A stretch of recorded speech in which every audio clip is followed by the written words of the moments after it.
हाँ, तो आज हम किसके बारे में अंतर जानेंगे। इसके पहले मैंने बहुत सारे वीडियो प्लेलिस्ट बना दिया है कि क्या है, जैसे में कि नीट क्या है, जी मेंस क्या है, 10th के बाद क्या करें, MBBS क्या है, बीटेक क्या है, ये सब के बारे में मैंने बना दिया है प्लेलिस्ट। आप जाके देख सकते हो अगर आपको समझ नहीं आती है। शॉर्ट बनाया है मैंने, शॉर्ट में समझा दिया, ज़्यादा डिटेल्स में नहीं समझाया कि क्या सिलेबस है क्या नहीं, लेकिन आपको इतना समझ में आ जाएगी कि क्या होता है MBBS, क्या होता है बीटेक, ये सब। ठीक है, तो आप जाके देख लो, पिछले वीडियो में मैंने बता दिया बीटेक क्या है, MBBS क्या है। तो आज मैं बता देगा हूँ कि बीटेक के वैसे तो बहुत सारे कोर्स होते हैं बीटेक में। आप बीटेक नॉर्मल एक नहीं है, बीटेक में बहुत सारे कोर्स होते हैं 4-4 साल के बीटेक में, लेकिन सारे के बारे में नहीं बताऊंगा, लेकिन जो मोस्ट इंपॉर्टेंट है, जो ज़्यादा फेमस है, उसके बारे में बता दे रहा हूँ।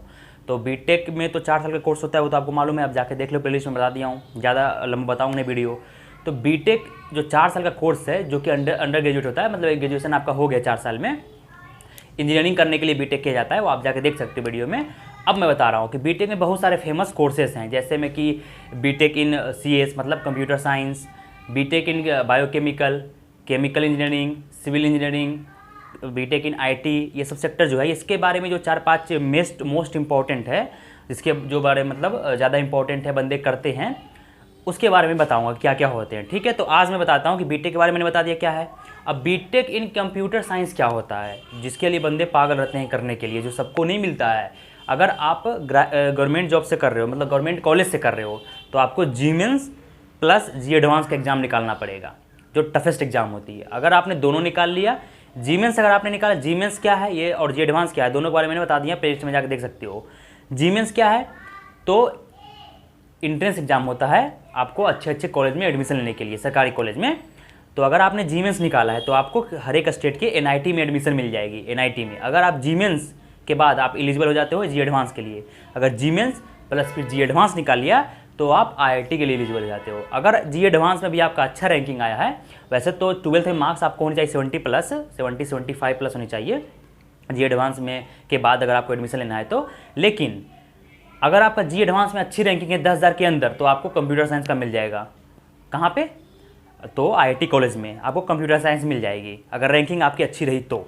ज़्यादा रैंकिंग रही तो फिर उसके बाद आप जो जितने भी सेक्टर है, IT है और भी बहुत सारे हैं, केमिकल, मैकेनिकल, सारा के लिए, तो वो सब आपको मिलेंगे। ठीक है, लेकिन अगर आप कंप्यूटर साइंस, हाँ कंप्यूटर साइंस ऐसा नहीं है कि सिर्फ आप गवर्नमेंट कॉलेज से कर सकते हो, IT ही कर सकते हो, IT में जाके नहीं, आप प्राइवेट से भी कर सकते हो। प्राइवेट का भी अलग अलग प्राइवेट कॉलेज का एंट्रेंस एग्जाम होता है, उससे आप दे के फिर पैसे दे के आप कर सकते हो। लगभग 1 लाख रुपए लगते हैं हर साल, अलग अलग कॉलेज का अलग अलग फीस है। ठीक है, तो वो आपको जब करना है एडमिशन तो पता कर लेना। ठीक है, तो बीटेक क्या है मैं ये बताता हूँ कि बीटेक इन कंप्यूटर साइंस क्या होता है, यहाँ पे आप लिख लो, जिस बंदे को समझ नहीं आती है शॉर्ट में बता दे रहा हूँ। ठीक है, बीटेक इन कंप्यूटर साइंस, ठीक है, कहीं कहीं CSE कंप्यूटर साइंस इंजीनियरिंग भी लिखा रहता है। ठीक है, जिसका मतलब अलग अलग होता है। ऐसे CS और CSE में भी कुछ कुछ डिफरेंस है, ज़्यादा डिफरेंस नहीं है। एक सॉफ्टवेयर के लिए होता है, एक सॉफ्टवेयर प्लस हार्डवेयर दोनों के लिए होता है। तो आप सिंपल मानो कि अगर कंप्यूटर के आप सॉफ्टवेयर के लिए बारे में जान रहे हो तो थोड़ा मोड़ा तो हार्डवेयर के बारे में जानोगे ना, हार्डवेयर के बारे में कि कैसे CPU है, क्या है उसके अंदर, क्या खराबी है, रैम चेंज करना, ये सब तो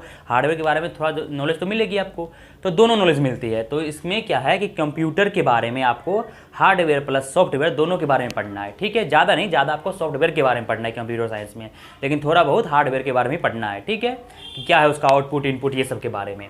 तो बीटेक क्या है, पहले करने के लिए एलिजिबिलिटी है क्या कि आपको 12th पास होनी चाहिए फिजिक्स, केमिस्ट्री, मैथ से, इंपॉर्टेंट है। ठीक है, उसमें भी आपको 60% तो मार्क्स होनी चाहिए। ऐसा नहीं कि आप सेकंड आए हो, कहीं कहीं 50% भी ले लेता है अगर प्राइवेट एग्जाम में हो। सरकारी की तो मैं बात ही नहीं कर रहा हूँ। जी-मेंस के लिए आप तभी एलिजिबल हो जब आपकी एग्जाम तो आप दे सकते हो जी-मेंस का, लेकिन एलिजिबल आप एडमिशन मतलब निकाल लियो, इसके बाद कॉलेज में एडमिशन लोगे तो आपको 70-75+ चाहिए उसमें। लेकिन अगर आप कोई और नॉर्मल से भी एग्जाम में बीटेक करने के लिए चाह रहे हो तो 60% होना चाहिए नॉर्मल कॉलेज में, प्राइवेट कॉलेज में, और कहीं कहीं 55% मिल लेता है। तो ऐसा दिक्कत की बात नहीं है। अगर आप 12th के बाद इंजीनियर बनना चाह रहे हो, अच्छे सैलरी उठाना चाहते हो, तो आपको 12th के बाद एक ही चीज़ पे, 12th में ही एक ही चीज़ पे ध्यान होना चाहिए। 11th में ही, जब आप 11th में फिजिक्स, केमिस्ट्री, मैथ्स ले रहे हो, तभी से आपके एक ही दिमाग में होना चाहिए, जी-मेंस टारगेट करना है।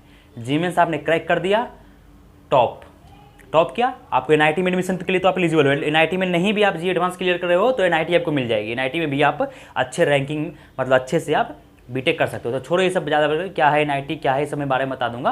पहले आप बीटेक इन कंप्यूटर साइंस देख लो। तो अगर आप 12th के बाद दोनों कॉलेज के बारे में बता दिया मैंने, तो एलिजिबिलिटी देख लो। ठीक है, एलिजिबिलिटी इतना मैं लंबा लिखूंगा नहीं, वैसे भी मेरा राइटिंग खराब है, राइटिंग पे ध्यान मत देना। एलिजिबिलिटी हो गई है कि 12th में आपको PCM होनी चाहिए विथ 60% मार्क्स, ठीक है, प्राइवेट कॉलेज के लिए। गवर्नमेंट के लिए 70-75+ चाहिए, ठीक है। और मैं बताता हूँ, पहले प्राइवेट के लिए बता दे रहा हूँ। अब गवर्नमेंट के लिए मान लेना कि जीमेंस के लिए आप दे रहे हो तो फिर अच्छा मार्क्स लाना चाहिए। तो आप देख लो, इतना हो गया 12th पास। फिजिक्स केमिस्ट्री मैथ इंपॉर्टेंट है, ठीक है, क्योंकि मैथ ही पढ़ना है आपको। इंजीनियरिंग में आपको मैथ ही पढ़ना है ज़्यादातर। आपको फर्स्ट सेमेस्टर, हाँ देखो 8 सेमेस्टर का होता है इंजीनियरिंग, 4 साल का कोर्स होता है, उसमें 8 सेमेस्टर होती है। फिजिक्स केमिस्ट्री मैथ तो पहला सेमेस्टर में आपको पढ़ना ही है। तो देखो हर एक सेमेस्टर वाइज होती है, 4 साल का कोर्स होता है, हर एक साल में 2 सेमेस्टर होती है एग्जाम, 8 टोटल होता है। इसमें आपको वेब डिजाइनिंग, प्रोग्रामिंग, पाइथन, ये सब के बारे में जानकारी आपको मिलना चाहिए। क्या होता है कंप्यूटर साइंस, मैं बता दे रहा हूँ कि बीटेक इन कंप्यूटर साइंस क्या होता है। सिंपल से कुछ भी नहीं, जो भी दुनिया में चीज़ बन रही है वो सारे के पीछे तो इंजीनियर का हाथ है ना, इंजीनियर ही बना रहा है। चाहे वो फ़ैन हो, गाड़ी हो, कुछ भी हो, केमिकल हो, अधिकतर सारे क्या बना रहे हैं, इंजीनियर ही बना रहे हैं। अब आपको कंप्यूटर ही किसने बनाया, इंजीनियर बनाया। मोबाइल किसने बनाया, इंजीनियर बनाया है। तो सारे के पीछे एक अंदर उसकी सॉफ्टवेयर भी होती है। उस सॉफ्टवेयर, जैसे आप गेम खेल रहे हो, पबजी खेल रहे हो या चाहे कोई भी गेम खेल रहे हो, तो वो कैसे गेम काम कर रही है। आप ये क्लिक करें तो वो फायर हो रहा है, ये करे हो तो वो मर रहा है। वो क्लिक करने के बाद जो एक्शन होता है ना, उसी एक्शन के बारे में कोडिंग से पढ़ाया जाता है। कंप्यूटर साइंस में कोडिंग पढ़ाया जाता है, मेन कोडिंग है। कोडिंग से ही आप वेब डिजाइनिंग करते हो, गेम बनाते हो, एप्लीकेशन बनाते हो, चाहे वो किसी का एप्लीकेशन हो, ऑनलाइन जो आप साइट बना रहे हो कि ये एक्शन करूंगा तो क्या होना चाहिए, ये बटन क्लिक करूंगा तो क्या एक्शन होना चाहिए। ये जावा स्क्रिप्ट होती है, ठीक है, जावा, HTML, CSS, पाइथन, ये सब आपको पढ़ना है। किसमें, कंप्यूटर साइंस में, 4 साल के कोर्स में, ठीक है। आप समझ में आ गए कंप्यूटर साइंस क्या है, बीटेक इन। तो आप यहाँ पे देख लो, अब 12th पास होना चाहिए 60% से। प्राइवेट कॉलेज के लिए, और उसके लिए तो आप 2 तरह के दे सकते हो। प्राइवेट कॉलेज के लिए क्या है, कोई भी एंट्रेंस एग्जाम अपना कॉलेज ले रही है तो आपका एडमिशन हो जाएगा पैसा देके, ठीक है। अगर आप गवर्नमेंट से करना चाहते हो तो जीमेंस का एग्जाम निकालना पड़ेगा, उसके बाद DG एडवांस निकालना पड़ेगा, फिर आप IIT के लिए एलिजिबल हो, उसमें आप कंप्यूटर साइंस कर सकते हो अगर रैंकिंग आपकी अच्छी है तो, ठीक है। बस यही ऑप्शन है। अगर आपने जीमेंस निकाला है सिर्फ, तो NIT में आप एडमिशन ले सकते हो, अच्छी रैंकिंग रही तो उसमें भी। फिर आप देख लो, गवर्नमेंट कॉलेज और प्राइवेट कॉलेज दोनों से कर सकते हो, प्राइवेट एंड गवर्नमेंट दोनों से कर सकते हो, ठीक है।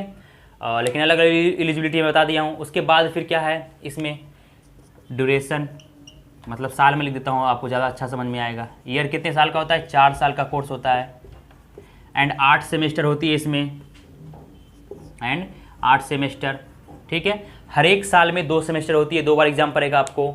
इसमें आपको फिजिक्स केमिस्ट्री मैथ ही पढ़ना है, वेब डिज़ाइनिंग पढ़ना है, प्रोग्रामिंग पढ़ना है। प्रोग्रामिंग में ही आपको बहुत चीज़ बता दिया जाएगा, HTML, जावा क्या है, कोडिंग पढ़ना है, इस सब के बारे में इसी में जानकारी है। 4 साल करोगे क्या आप, इसे तो सिखाना है। कंप्यूटर कैसे काम करती है, हार्डवेयर सॉफ्टवेयर दोनों के बारे में थोड़ा थोड़ा जानकारी मिलनी चाहिए आपको। सॉफ्टवेयर के बारे में तो आप महारत हासिल करोगे, महारत हासिल कि अब कैसे कोडिंग करना है, एक से एक बग निकाला जाता है कैसे, किसी के साइट में, गूगल में, माइक्रोसॉफ्ट में। अगर आपने अच्छा किया है कंप्यूटर साइंस, अगर IT से कर रहे हो तो फिर तो आपके पास करोड़ों का पैकेज रखा हुआ है, फ्यूचर आपका फिक्स है। BMW तो आपके पास 4 रहेगी ही। अगर आप IIT से कर रहे हो कंप्यूटर साइंस तो आपकी लाइफ फिक्स, क्या फिक्स, करोड़ 2 करोड़ तो आराम से मिलेंगे आपको अब के ज़माने में। और अगर आपने IIT में टॉप करते हो तो उसे तो आप जानते हो बिल गेट्स खरीद के लेके जाता है, क्या हमारे यहाँ काम करो अमेरिका में, जितना मुंह मांगा रकम दूंगा, ऐसा तो है सिस्टम। तो वैसे ही कंप्यूटर साइंस में अगर आप, कंप्यूटर साइंस ही मेन है, आगे आके बहुत स्कोप मिलती है, प्लेसमेंट बहुत अच्छी होती है कंप्यूटर साइंस में। अगर आपने IT से करे तो द बेस्ट है। अगर आप प्राइवेट से भी कर रहे हो तो ऐसा नहीं कि खराब है, आपको मिल जाएगी 40-50 हज़ार की जॉब। लेकिन अगर IT से करे तो टफ भी तो है, जीमेंस और प्लस एडवांस निकालना है आपको। तो 4 साल का ड्यूरेशन होता है, 8 सेमेस्टर होती है, हर एक साल में 2 एग्जाम होता है। ये तो जानकारी मिल गई। अब क्या, यहाँ पे अब देख लो, और क्या बता दूँ, कितने फीस लगते हैं, तो अलग अलग कॉलेज का अलग अलग फीस है, फीस का में कोई फिक्स नहीं है। टॉप IIT कॉलेज के बारे में बोलोगे तो IIT कॉलेज के बारे में बता दिया हूँ, अभी टॉप पे चल रही है मद्रास, बम्बई, मद्रास के बाद दिल्ली, बम्बई, ऐसे चल रहा है। IIT कानपुर, खड़गपुर, ये सब आगे पीछे ऊपर नीचे होते रहता है, ठीक है। तो अभी IIT मद्रास टॉप पे है, जिसकी फीस टोटल होती है शायद 8 लाख भी हो सकती है, 10 लाख भी हो सकती है कहीं। तो ऐसा है आपका कोई 4 साल का कोर्स का, अलग अलग फीस अलग अलग जगह, आप देख लेना सर्च मार के जहाँ एडमिशन लेना है। तो और क्या मैं बताऊँ इसमें, सेमेस्टर बता दिया, साल बता दिया, एलिजिबिलिटी बता दिया कि 12th पास PCM से करना है, 60% प्राइवेट के लिए और 70-75% आपको गवर्नमेंट कॉलेज के लिए।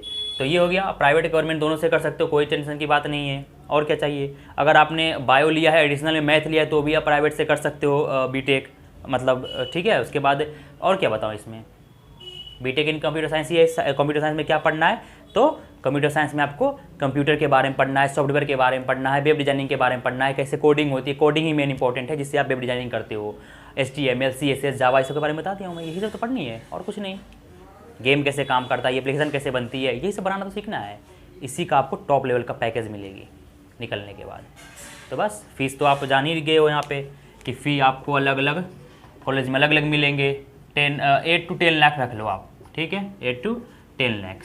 ऐसे नहीं है, अलग अलग कॉलेज में और भी कम होते हैं, 5 लाख 4 लाख, हर एक साल का 1 लाख भी लग सकता है, ऐसे भी लग सकता है। तो अलग अलग कॉलेज, प्राइवेट कॉलेज का अलग अलग है। इतना मान लो आप एवरेज चाहते हो अच्छे कॉलेज से करने के लिए तो। और क्या बताऊँ मैं, फीस हो गया, प्लेसमेंट हो गया। तो प्लेसमेंट तो भाई द ग्रेट है। प्लेसमेंट आपको अगर आपने गवर्नमेंट से किया है तो गूगल तो आपके लिए बैठा है, माइक्रोसॉफ्ट बैठा है, एप्पल बैठा है, बहुत से कंपनी आपको ऑफ़र देना स्टार्ट कर देंगे। आप बनो तो पहले उस लायक। पैसा ही पैसा है इसमें, इसलिए तो लोग अपने बच्चों को ज़्यादा डॉक्टर और इंजीनियर ही बनाना चाह रहे हैं, क्योंकि पैसा है बहुत ज़्यादा उसमें, कम टाइम में बन गए तो राजा। ठीक है, उसके बाद बीटेक वाला, ऐसा नहीं कि आपने बीटेक कर दिया तो लास्ट कर दिया, बीटेक बाद आप यूपीएससी निकालो, पैसा तो आ ही गया है, पावर अब दिखाओ अब। तो ये होता है। ठीक है, आपका ग्रेजुएशन का भी डिग्री रहेगा, बीटेक का कहीं को बीटेक कर लिए हो अगर कंप्यूटर साइंस है तो फिर आपका जॉब 40,000 करता है, हमेशा रखा हुआ है, नहीं भी सरकारी मिले ना तो प्राइवेट में रखा हुआ है आपका, तो कोई टेंशन की बात नहीं, लाइफ फिक्स ही होती है। ऐसा नहीं कि हर एक इंजीनियर आपको मिल जाएगा, हर एक इंजीनियर आपको अधिकतर बेरोजगार ही मिलेगा।